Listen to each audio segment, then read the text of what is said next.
Anne of Green Gables by Lucy Maud Montgomery. Chapter 35.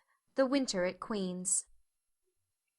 Anne's homesickness wore off, greatly helped in the wearing by her week-end visits home. As long as the open weather lasted, the Avonlea students went out to Carmody on the New Branch Railway every Friday night. Diana and several other Avonlea young folks were generally on hand to meet them, and they all walked over to Avonlea in a merry party. Anne thought those Friday evening gypsyings over the autumnal hills in the crisp golden air, with the home lights of Avonlea twinkling beyond, were the best and dearest hours in the whole week. Gilbert Blythe nearly always walked with Ruby Gillis and carried her satchel for her. Ruby was a very handsome young lady, now thinking herself quite as grown up as she really was.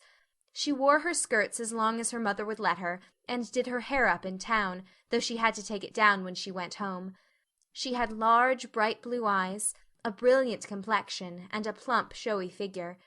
She laughed a great deal, was cheerful and good-tempered, and enjoyed the pleasant things of life frankly. "But I shouldn't think she was the sort of girl Gilbert would like," whispered Jane to Anne. Anne did not think so either, but she would not have said so for the Avery scholarship. She could not help thinking, too, that it would be very pleasant to have such a friend as Gilbert to jest and chatter with, and exchange ideas about books and studies and ambitions. Gilbert had ambitions, she knew, and Ruby Gillis did not seem the sort of person with whom such could be profitably discussed.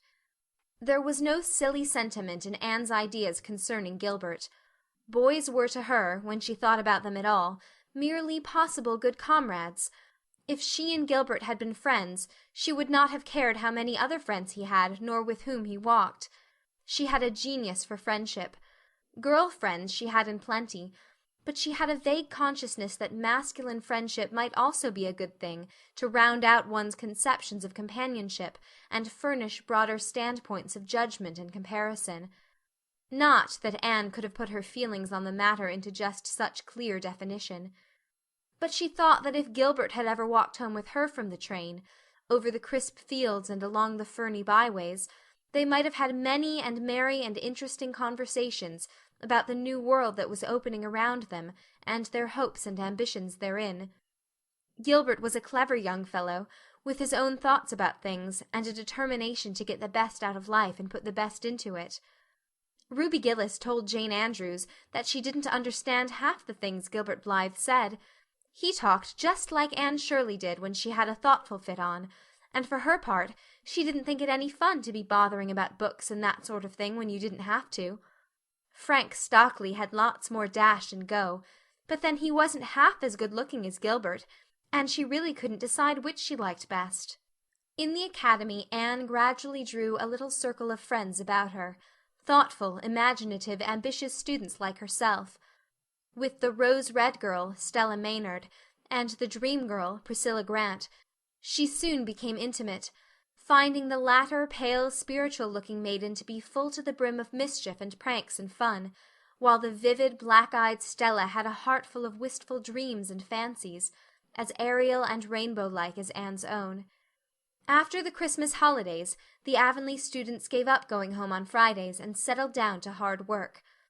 By this time all the Queen's scholars had gravitated into their own places in the ranks, and the various classes had assumed distinct and settled shadings of individuality. Certain facts had become generally accepted. It was admitted that the medal contestants had practically narrowed down to three: Gilbert Blythe, Anne Shirley, and Lewis Wilson. The Avery scholarship was more doubtful, any one of a certain six being a possible winner. The bronze medal for mathematics was considered as good as won by a fat, funny little up-country boy with a bumpy forehead and a patched coat. Ruby Gillis was the handsomest girl of the year at the academy. In the second-year classes Stella Maynard carried off the palm for beauty, with a small but critical minority in favor of Anne Shirley. Ethel Marr was admitted by all competent judges to have the most stylish modes of hair-dressing, and Jane Andrews, plain, plodding, conscientious Jane, carried off the honors in the domestic science course. Even Josie Pye attained a certain preeminence as the sharpest-tongued young lady in attendance at Queen's. So it may be fairly stated that Miss Stacy's old pupils held their own in the wider arena of the academical course. Anne worked hard and steadily. Her rivalry with Gilbert was as intense as it had ever been in Avonlea school, although it was not known in the class at large, but somehow the bitterness had gone out of it. Anne no longer wished to win for the sake of defeating Gilbert, rather for the proud consciousness of a well-won victory over a worthy foeman. It would be worth while to win, but she no longer thought life would be insupportable if she did not. In spite of lessons, the students found opportunities for pleasant times. Anne spent many of her spare hours at Beechwood, and generally ate her Sunday dinners there and went to church with Miss Barry. The latter was, as she admitted, growing old, but her black eyes were not dim, nor the vigor of her tongue in the least abated. But she never sharpened the latter on Anne, who continued to be a prime favorite with the critical old lady. "That Anne girl improves all the time," she said. "I get tired of other girls. There is such a provoking and eternal sameness about them. Anne has as many shades as a rainbow, and every shade is the prettiest while it lasts.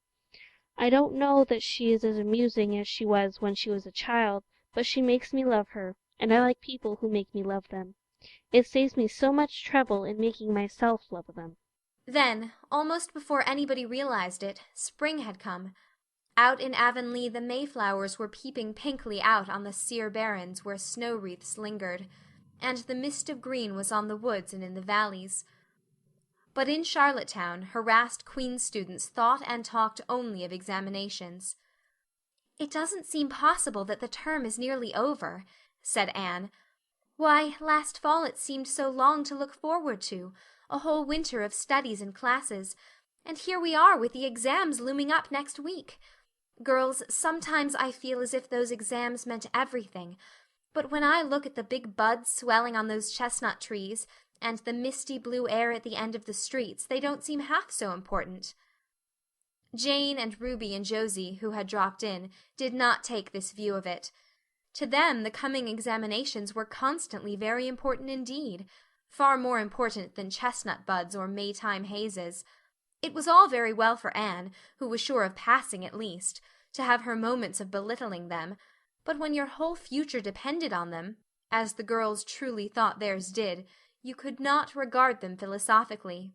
"I've lost 7 pounds in the last 2 weeks," sighed Jane. "It's no use to say don't worry. I will worry. Worrying helps you some. It seems as if you were doing something when you're worrying. It would be dreadful if I failed to get my license after going to Queen's all winter and spending so much money." "I don't care," said Josie Pye. "If I don't pass this year, I'm coming back next. My father can afford to send me. Anne, Frank Stockley says that Professor Tremaine said Gilbert Blythe was sure to get the medal and that Emily Clay would likely win the Avery scholarship." "That may make me feel badly tomorrow, Josie," laughed Anne. "But just now I honestly feel that as long as I know the violets are coming out all purple down in the hollow below Green Gables, and that little ferns are poking their heads up in Lover's Lane, it's not a great deal of difference whether I win the Avery or not. I've done my best, and I begin to understand what is meant by the joy of the strife. Next to trying and winning, the best thing is trying and failing. Girls, don't talk about exams. Look at that arch of pale green sky over those houses, and picture to yourself what it must look like over the purply dark beech woods back of Avonlea." "What are you going to wear for commencement, Jane?" asked Ruby practically. Jane and Josie both answered at once, and the chatter drifted into a side eddy of fashions.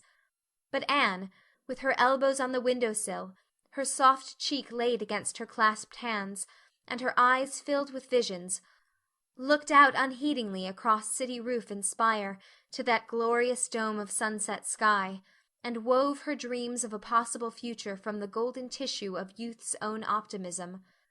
All the beyond was hers, with its possibilities lurking rosily in the oncoming years, each year a rose of promise to be woven into an immortal chaplet. End of chapter 35.